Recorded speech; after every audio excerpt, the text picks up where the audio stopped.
Like most of America, when the country went into quarantine, our house began to feel smaller and more crowded.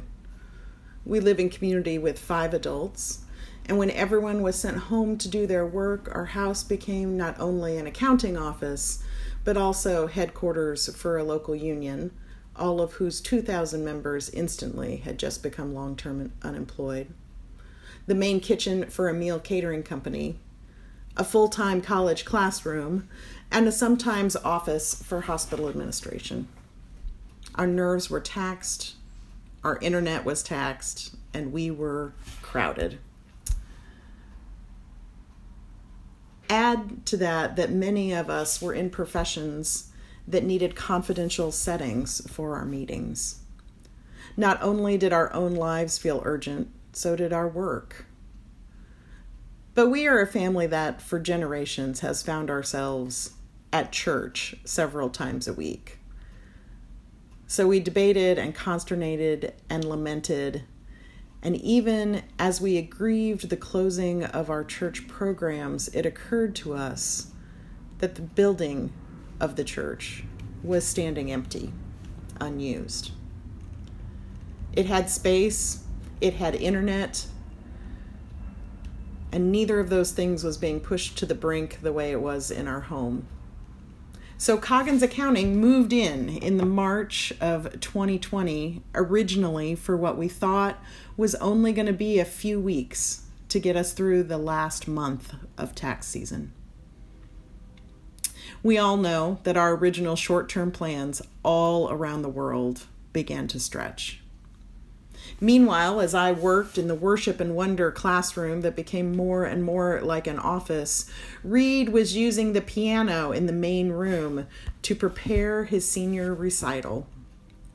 And so for many months, we met on opposite sides of the church, me helping families and small businesses in unprecedented times over countless hours of Zoom meetings and phone calls, while from a distance, Reed's music wafted from our church sanctuary.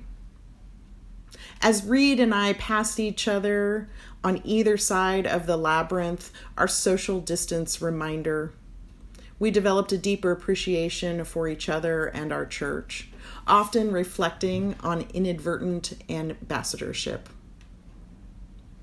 Louise would come by for a few minutes several times a week to check on the building and to collect the mail. She served in those days as elder and spiritual advisor to us both on many, many occasions.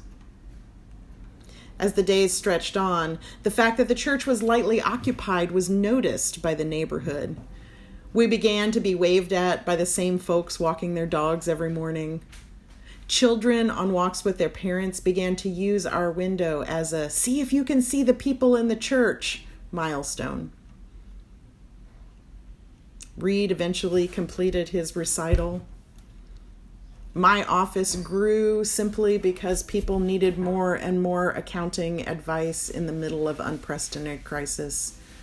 So I brought on 2 staff people who worked in opposite corners of the church each day, and then we all became ambassadors of the church.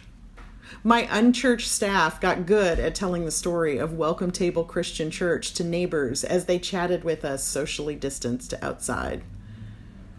We stocked the little pantry, and we tended the church as best we could. One day, a man saw our piano through the window and asked if he could come in and play. He had just come from his mother's funeral and just really needed to play her favorite song.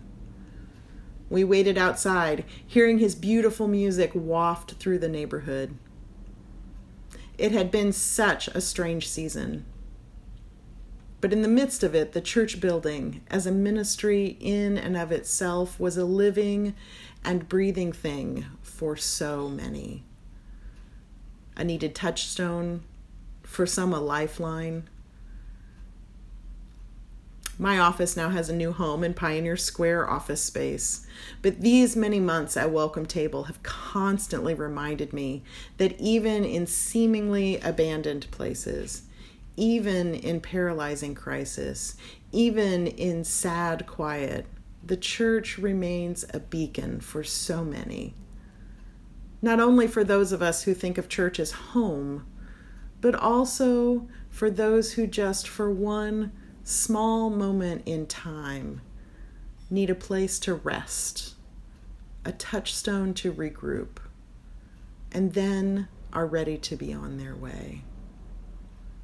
For all of this, even in the midst of lament and sorrow in this great pandemic, I give thanks to God.